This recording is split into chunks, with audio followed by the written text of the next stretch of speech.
How's it going, everyone? As always, my name is Jimmy Champagne. This is PSReady, my channel all about PlayStation. In today's video, we're covering 3 topics. One of them is that this is your last chance to get a cheap PS5. They're on sale right now. I don't know how long the sale is going to last, so if you've been thinking about getting one, get one before the price goes up. Then we're going to talk about how Sony is saying you will see the difference. And finally, Sony's new game just might be straight up bug-free. This video is sponsored by Scry and their Arctic PS5 coolers. No matter which PS5 you've got, they've got a cooler for you. The Arctic V2's got you covered for the PS5 launch model, the Arctic S has you covered for the PS5 Slim, and of course they have a Pro model. It's called the Arctic Pro for the PS5 Pro. There's a bunch of reasons you'd want a cooler for your PS5, but the main one is with games getting more graphically intensive because they're just supporting the PS5, having a cooler will keep it running at optimal temperatures the entire time you're gaming. And if you like multiplayer games like me, these things are essential because they stop random frame skips, stutters, and all that weird wonkiness that comes from a hot console. And with how expensive PS5s are getting around the world, having a cooler will be helpful because it'll extend the longevity of your console, so you'll never have to replace it. And with that protection, you also get the added benefit of peak performance the entire time you're gaming on your PlayStation 5. I've used these coolers for years, and I'm happy to say that Scry is giving us a special discount. All you have to do is click the link in the description and you'll get early bird pricing, which will be cheaper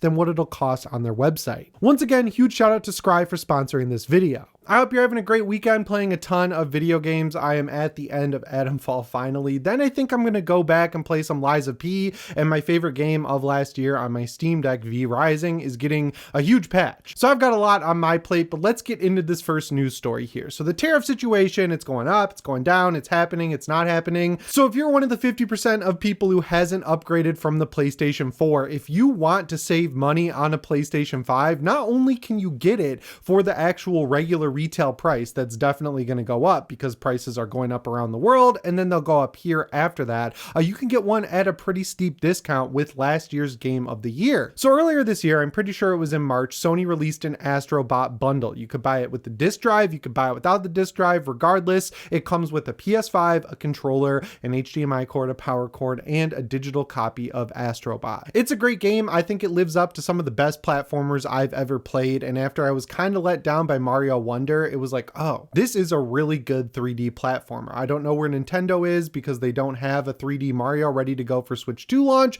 but Sony's got you covered with Astro Bot. I think it's a great game. The disc drive model is $450, which is over $100 off if you keep in mind that Astro Bot is a $60 game. So they're giving you an extra discount and a free game, which is great. And then the digital model is $400. And honestly, just knowing that the game comes with it, I don't think you can go wrong with either model of the PS5 because they do sell an add-on disk drive, and it was out of stock when the PS5 Pro launched, but every time I've checked recently, it's been in stock. They've also lowered the price of the disk drive though in other countries like the UK, like in addition to raising the price of the actual console, they in tandem lowered the price of the disk drive. So I think the move this time around is go for that $400 bundle and then buy the disk drive when they lower the price, because you're getting a digital game. You probably have a lot of digital games in your library already, and if you're one of those people who added up a PS Plus extra subscription and have years of that, you could get by just playing subscription games until you can afford the disc drive and actually save some money. It's weird because I don't think Sony even announced this sale. I was actually looking up something else on Best Buy, I forget what it was, and then I noticed that the Astro Bot bundle was $400, and I was like, is this used? Is this refurbished? Oh, it comes with the game. Oh, it's brand new.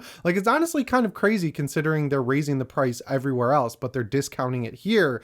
Like, there is literally not going to be a better time to buy a PlayStation 5. I know in past generations we got the 50% price cut around this time, but they're not doing that. Not only are the tariffs causing problems, but component prices as a whole, ever since the lockdowns and everything like that, they just haven't dropped at the same rate. Like, they could set their watch to in the past being able to sell a console a lot cheaper because they're using old tech for the console itself, and then it just gets cheaper and cheaper as time goes on. That didn't happen this time around. So when you look at the Nintendo Switch 2 being $450 and you can get a PS5 with the insane graphics that it provides and the great experience it provides with things like the DualSense, paying $400 for that and one of the best games of last year. It's not my game of the year, it's the Game Awards game of the year.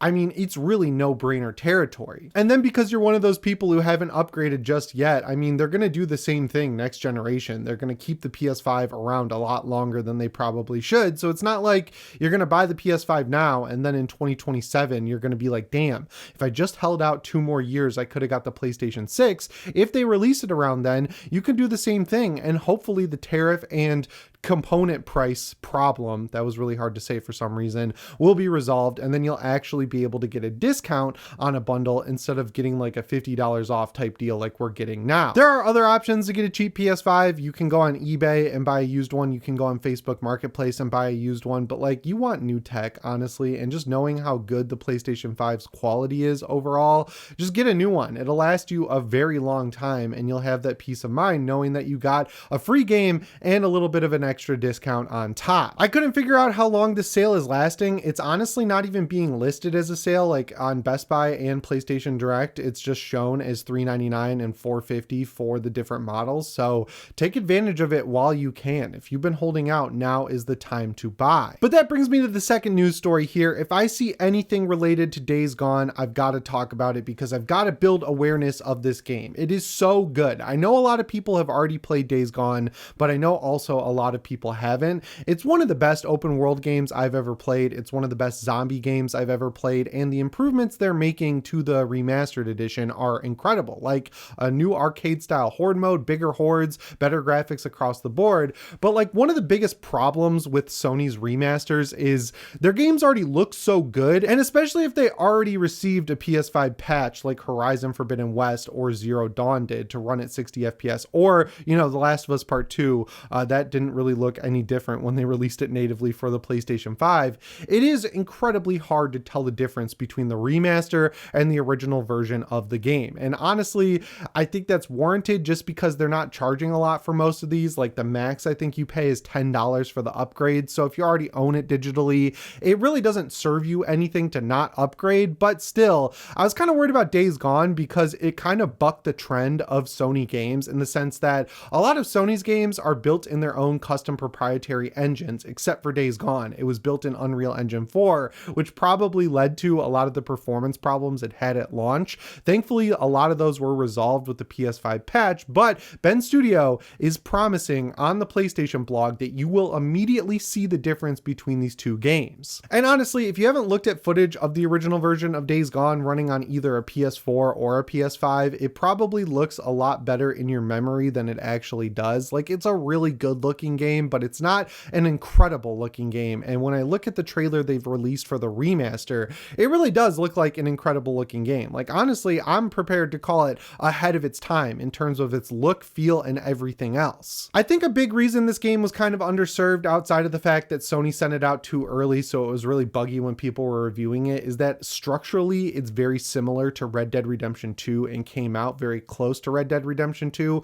And as good as Days Gone is, it's not really holding a candle to Red Dead Redemption 2. And what I mean by that is, like, the open world is huge. You've got multiple maps with different biomes, but the horse in Red Dead is like your best friend. You like form an attachment to the horse, and they kind of switch that out in Days Gone with the motorcycle. The drifter bike, upgrading it throughout the game is kind of my favorite part of the game outside of the combat. So knowing that it's so narrative heavy, it's got a best friend type character with the motorcycle, and it's an open world game, it was very similar feeling to Red Dead Redemption 2. So I feel like a lot of the people who fell off of it were just doing that because of recency bias. So if there's one game you're going to spend $10 on where I really think the upgrade is going to be worth it, it's got to be Days Gone. A lot of the games that Sony's remastered so far, like I said at the beginning of this segment, haven't really felt like remasters. I mean, Horizon Forbidden West is probably the closest to Days Gone, but like The Last of Us Part 2 remastered, I think they're mismarketing that, calling it a remaster. Like, I think they ported the PS4 code running on PS5 over to a new disc and sold it as a new game just to take advantage of all the new fans who are coming on board because of the show. But Days Gone, it really is noticeable in the trailer that it did get a graphics upgrade, and they actually are putting in the work to add a lot of content. And Ben Studio is one of my favorites. They've developed some great games like Siphon Filter, but one of their best games is Uncharted Golden Abyss. If you haven't played it, it's because it's exclusive to the PlayStation Vita. It's great. It's better than the first Uncharted for sure. It's a prequel story, and I'll never forget getting a Vita, getting Uncharted, and being able to play it on a handheld, and it felt like playing Uncharted. I absolutely love that game, and I don't want to see Bend go away. I know there's a risk of it because they were working on a live service game, so that's why I'm giving them just a little bit of extra credit here and saying, please at least take a look at the upgrade before deciding not to buy it, because I think it's going to be worth it. But that brings me to the third news story here, which is once again coming from Shuhei Yoshida. Man, they're gonna have to put a muzzle on this guy. He's just letting it fly when it comes to doing interviews, talking about his experience at Sony, talking about the way they work behind the scenes, and this time he was talking about Ghost of Yotei. He specifically highlighted Sucker Punch, which is really cool because out of all the big first-party studios outside of Bend, I think they're the one that gets the least credit. Like, if you're a longtime PlayStation fan like me, playing Infamous at GameStop on the kiosk was awesome. It was one of the first incredible superhero open world games I ever played. The upgrade from Infamous 1 to Infamous 2 was massive, and getting to play in their version of Louisiana was sweet. Infamous Second Son was one of the first titles they announced for the PlayStation 4. It took a little bit to come out, but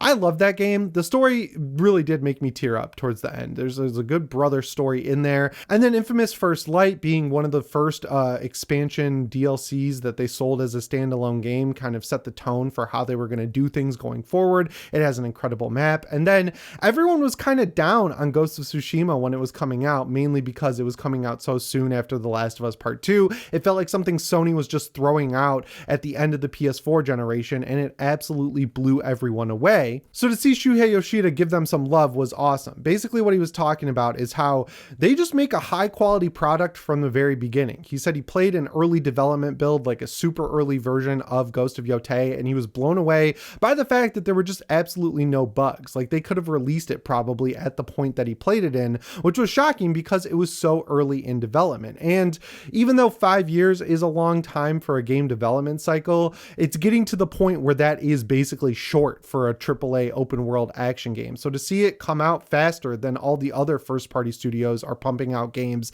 and be bug free, that's great. He also highlighted that like they do such a good job with game feel. He highlighted Naughty Dog about this as well, that when you're playing the new version of Ghost of Yotei or Ghost of Tsushima, it doesn't feel like you're holding a gamepad. And as someone who's played a lot of Ghost of Tsushima, I completely agree with that. They put a lot of work into the feel of these games, and that's what makes me excited to play Ghost of Yotei. A lot of people were feeling like this was going to get delayed because we only saw that one trailer for it and there wasn't a ton of gameplay in it, but it seems like they're just trying to play their release strategy smart. Obviously, every developer, especially open world developers, want to get out before GTA 6, so that's why Death Stranding is coming out in June. But if you announce one big open world game from Sony in Death Stranding and then announce another with Ghost of Yotei, I think 99% of PlayStation gamers are going to choose Ghost of Yotei any day of the week, so they're kind of playing it tricky, it seems. And they're going to let Death Stranding 2 on the beach come out, and then they're going to do a quick turnaround on Ghost of Yotei. If you haven't played Ghost of Tsushima, that's another game you could take advantage of on your cheap PS5. It's available on PS Plus Extra with its definitive edition, but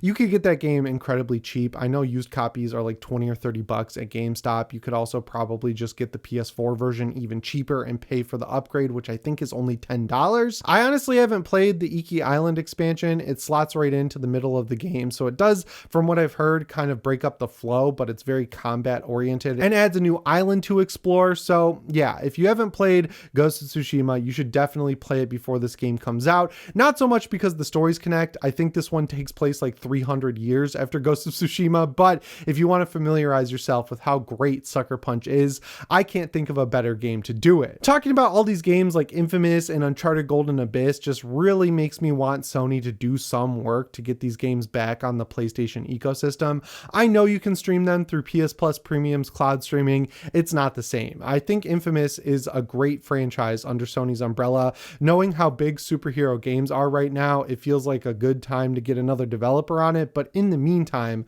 I mean, having the only playable game on the PS5 in the Infamous franchise be Second Son, which still looks incredible, by the way, it just feels criminal, man. Like, we need to get some remasters done on these older games and stop worrying about the new ones where they can just charge 10 bucks. They were on this shit during the PS3 generation too. Like, we were getting triple packs left and right. We got the Silent Hill collection, we got the Jack and Daxter collection, we got the God of War collection, we got Shadow Shadow of the Colossus and Eco, and then during the PS4 generation, they just stopped. We're 2 generations past PS3, it's time to bring those games back. But yeah, that about covers it for this video. I hope you enjoyed it. If you did, let me know by leaving a like, subscribing, all that YouTube stuff. Anyway, guys, my name is Jimmy Champagne. I'll see you in the next one. Thanks for watching, and shape on.